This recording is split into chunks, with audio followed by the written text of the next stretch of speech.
Well, I would like to see the president give us a bit more detail on the latest 1.8 trillion spending bill he's proposing, the American Families Act. We do understand there's some big umbrella, big picture ideas like free pre-K, free undergraduate associate 2 years of college and community colleges. But some of the detail on how to fund these things are still a little fuzzy. I'm not sure we have enough wealthy Americans and corporations to cover the $6 trillion of spending the Biden administration has proposed in its first 100 days. Now, we've been talking about how different this address is compared to others. How much of this will be touting what his administration considers current successes and making promises, and how much of it is actually deliverable?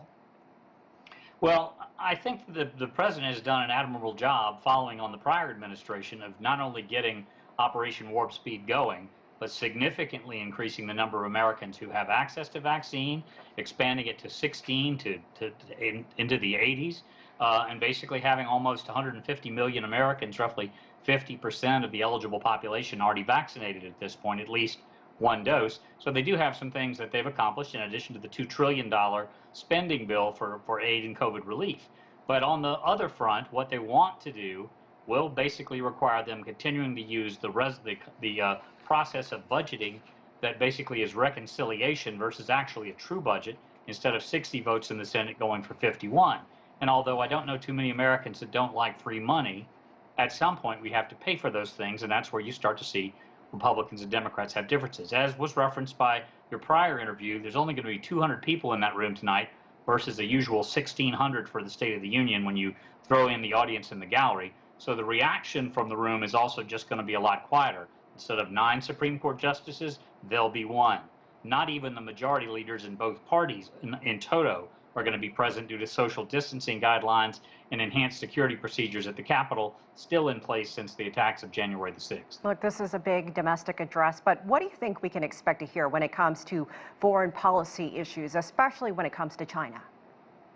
I believe the president plans to lay out, both with China and Russia, how some additional economic sanctions will speak to our dissatisfaction with some of the foreign policy and intrigue decisions made by Russia and China, and on the economic front that we're going to play things a little bit differently. The follow-through is where it gets difficult in terms of what you can actually do. China is one of our largest trading partners, but they also are one of the largest financiers that buy our bonds that finance our national debt. If half of the $6 trillion proposed is passed into law, the payments on the national debt next year will surpass every single other line item in the budget, including our national defense spending. And about 30 seconds left, Bill, but I got to ask you about what Biden's critics will say. There will be a Republican response following his address. What will they say?